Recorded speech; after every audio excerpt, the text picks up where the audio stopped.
আমরা আজকে দেখব ফটোশপ 24-এর জেনারেটিভ ফিলটা। আমরা এর আগের গত পর্বে দেখেছি ফটোশপ 23-এর জেনারেটিভ ফিলের কাজ।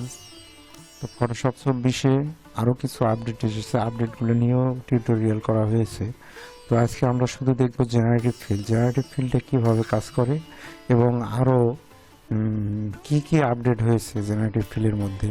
এবং সেটা সবচেয়ে হচ্ছে মানে হ্যাপি নিউজ যেটা, সেটা হলো ফটোশপ 24টা 23-এর থেকেও অনেকটা মানে ইজি করেছে। যেমন ফটোশপ 23টা ল্যাগ করতো, হ্যাং করতো এবং অনেকটা ক্রাশ করতো সাধারণত, কিন্তু 24-এর মধ্যে এই প্রবলেমটা নেই।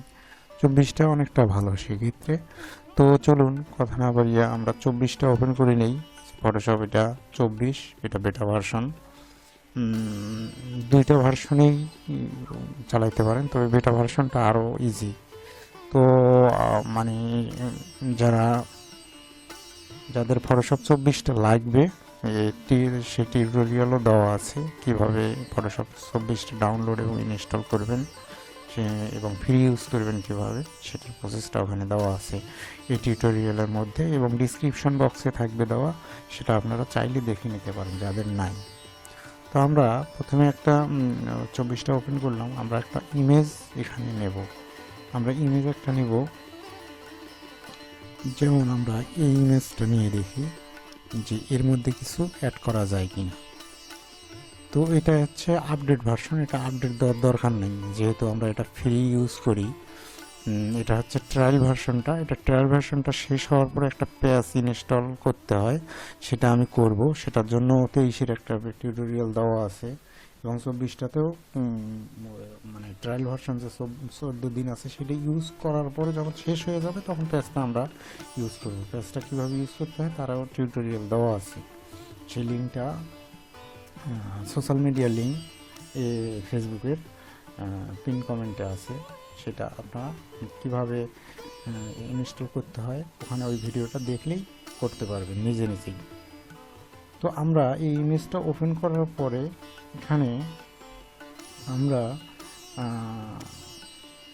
এইটার মধ্যে কিছু অ্যাড করব। আমরা এটাকে কপি করে নেই, কপি করে নেওয়ার পরে কন্ট্রোল জে দিয়ে একটা কপি করে নিলাম।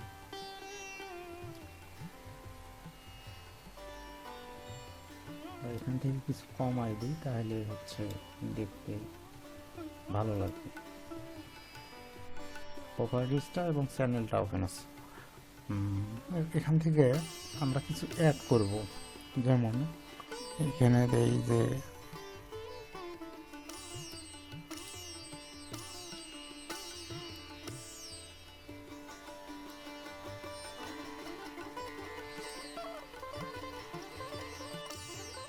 লিখবো সামফিশ,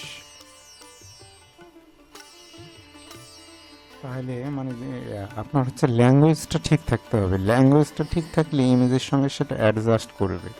যদি ল্যাঙ্গুয়েজটা ঠিক না থাকে সেই ক্ষেত্রে কিন্তু অ্যাডজাস্ট করবে না। শুধু যেমন ফিশ লিখে দিছে, একটা ফিশ দিয়ে দিছে, কিন্তু এটা AI, Photoshop AI artificial intelligence. এটা আপনার যেটা আপনি কমান্ড করবেন সেভাবেই তারা বুঝে নেবে। এই দেখেন সামফিশ দেওয়াতে দেখেন অনেকগুলো এখন একটা মানে ন্যাচারাল যে আপনার সিনারি, সেটাই কিন্তু এখানে শো হচ্ছে। আমরা দ্বিতীয়টা দেখি, এই দেখেন দ্বিতীয়টাতে অনেক ফিস, যেমন এটা ইমেজটার সঙ্গে অ্যাডজাস্ট করে কিন্তু দিছে। তারপরে এই যে দেখেন একটা দিছে। এখন যদি এইগুলোর মধ্যে কোনোটাই চয়েস না হয়, দেখা যাচ্ছে কোনোটাই চয়েস হচ্ছে না, সেই ক্ষেত্রে কিন্তু আবার এখানে এই যে জেনারেট আছে, এখানে এই যে প্রপার্টিস প্যানেলে কিন্তু এটা শো করে। এখানে এই যে জেনারেট আছে, এই যে প্রপার্টিস প্যানেল তো এখানে জানেন এগুলো অ্যাডভান্স লেভেলের কাজ, যেহেতু এই যে প্রপার্টিস এখান থেকে বের করতে হয়। এই যে উইন্ডোজ থেকে সব টুল আপনার লেয়ার প্যানেলগুলো সব বের করে নিতে হয়, নিয়ে কাজ করতে হয়। তো এখানে জেনারেটে ক্লিক দিলে আবার এটা জেনারেট হয়ে যাবে, আবার আলাদা ওই সামফিশে আসবে, কিন্তু অন্য সিনারি সেটা ক্রিয়েট করবে। ও আমরা এটা দেখলাম, এটা দেখার পরে আমরা এখানে আর একটা কাজ করব। এই যে দেখেন এখানে ক্রপ টুল আছে, এই যে ক্রপ টুলটা, এই যে ক্রপ টুলের মধ্যে কিন্তু এখানে জেনারেটিভ এক্সপ্যান্ড এখানে কিন্তু এটা অ্যাড করছে, এটা আগের ভার্সনগুলোতে ছিল না, কন্টেন্ট আওয়ার ফিল্ড। এটা দিয়ে আমি আগের টিউটোরিয়ালে দেখাইছি যে জেনারেটিভ এক্সপ্যান্ড এটা অটো, এটা মানে আপনার হচ্ছে ব্যাকগ্রাউন্ড এক্সটেন্ড করা যায়, বড় করা যায়, এক্সপ্যান্ড করা যায়। কন্টেন্ট আওয়ার ফিল দিয়ে অটোমেটিক ওই আপনার হচ্ছে ব্যাকগ্রাউন্ডটাও এক্সপ্যান্ড করা যায়, আপনার বড় করা যায়, এবং সেটা ইমেজের সঙ্গে অ্যাডজাস্ট হয়। তো এটা অবশ্য একটা ভালো অ্যাডভান্স, মানে খুব সুন্দর একটা কাজ। এটা দিয়ে সহজেই ব্যাকগ্রাউন্ডটাকে ঠিক করা যায় এবং ব্যাকগ্রাউন্ডটার একটা ডিজাইন তৈরি করা যায় অটোমেটিক। ওই জেনারেটিভ ফিল এআই এটা তৈরি করে দেয়, এটা জেনারেটিভ এক্সপ্যান্ড। তো আমরা আর একটা ইমেজ নেব, নেওয়ার পরে সেটাতে কাজ করব। আমরা এই ইমেজটা কেটে দেই, ইমেজটা এটা কেটে দিলাম, দেওয়ার পরে আমরা আর একটা ইমেজ নেব। যেমন আমরা এই ইমেজটা নিলাম, এইটাকে আমরা একটু এক্সটেন্ড করব। একটা কন্ট্রোল জে দিয়ে আমরা ডাপ্লিকেট করে নেই, একটা লেয়ার করে নেই, নেওয়ার পরে আমরা এটাকে এক্সটেন্ড করব। এখানে ক্রপ টুল দিয়ে এই যে এটাকে একটু বড় করে নিলাম, নেওয়ার পরে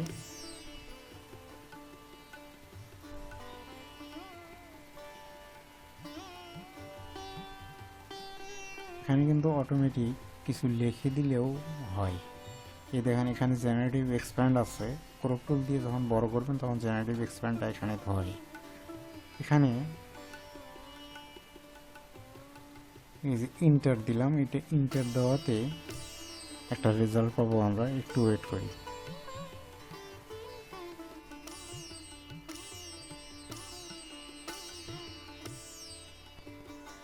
এই যে দেখেন এটা এভাবে দেখাচ্ছে।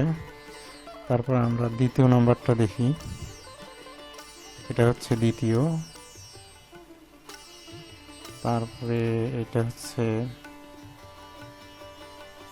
তৃতীয়।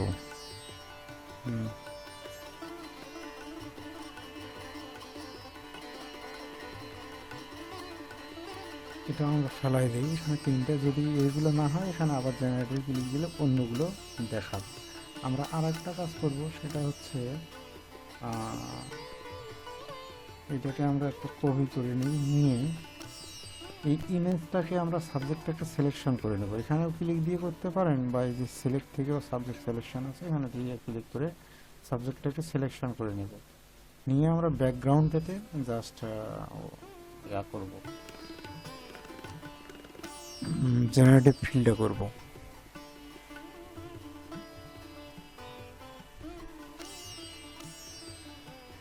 এই যেমন এটা সিলেকশন হয়েছে, তো আমরা এটা মার্কসে ফেলাই নিই, নেওয়ার পরে আমরা এই মার্কসটাকে আমরা ক্লিক করে এই যে ব্যাকগ্রাউন্ডটাকে আমরা একটা কপি করে নেব, নেওয়ার পরে এটা অফ করে দিই, দিয়ে এই ব্যাকগ্রাউন্ড থেকে ইমেজটাকে আমরা ভিনিশ করে দেব।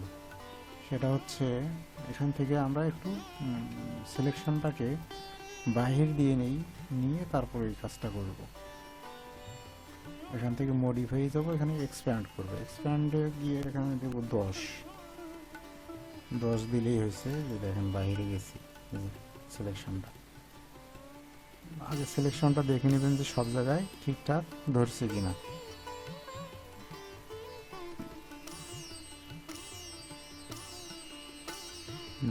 সব জায়গায় ঠিকঠাক আছে। তারপরে আমরা এখান থেকে যাব হচ্ছে কন্টেন্ট আওয়ার ফিল, এই যে এডিট থেকে content aware fill, content aware fill থেকে এই দেখেন এখানে রেজাল্টটা শো করবে। এই যে দেখেন এখানে 9 কিন্তু, এই যে দেখেন এখানে এই যে প্রিভিউটা এখানে যে দেখাচ্ছে প্রিভিউ প্যানেলটাতে, এটা কিন্তু এই দেখেন ইমেজটা একদম চলে গেছে। এখানে লোড নিতেছে, হ্যাঁ আমরা এখন ওকে করে দেব। এই দেখেন এটা ইমেজটা কিন্তু আর নাই,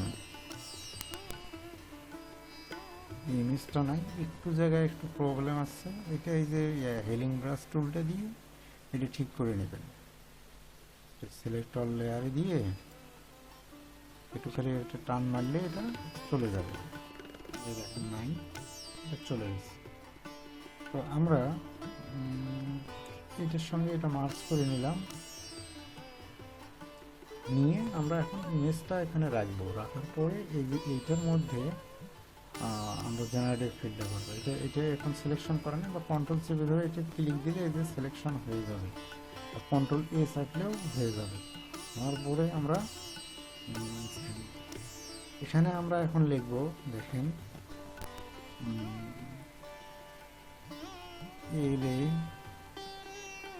LACK lake and sky, lake and sky, river and sky. এখানে লেক রিভার দেওয়া আছে।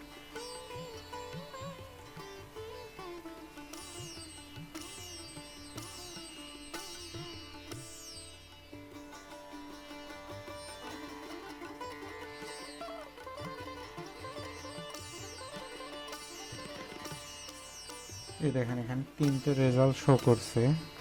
এই দেখেন কত সুন্দর, একদম মানে ন্যাচারাল যে একটা সিনারি। তারপরে এই যে আমরা এটা দ্বিতীয়টা দেখি, এই দেখেন দ্বিতীয়টা, এটা হচ্ছে তৃতীয়টা। দেখেন একদম মানে এটা অসম্ভব, মানে এতটা অসুন্দর, মানে সুন্দর, সেটা কল্পনার বাইরে।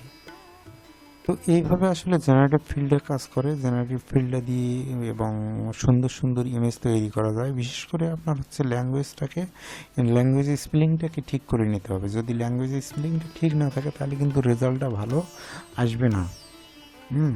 অবশ্যই ল্যাঙ্গুয়েজ স্পেলিংটা চেক করে নেবেন গুগল থেকে, করে নিয়ে তারপরে এখানে জেনারেটে ক্লিক দিয়ে কাজটা করবেন, তাহলে দেখবেন যে আরও ভালো রেজাল্ট পাওয়া যাবে। তো এই ছিল 24-এর আপডেট ভার্সনের কাজ।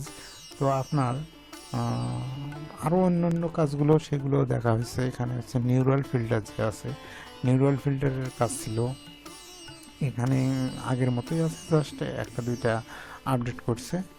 আর হচ্ছে এই যে রিমুভ টুলটা, এটা আপডেট করছে।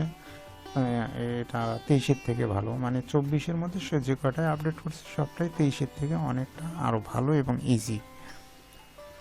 এই ছিল আজকের ভিডিও।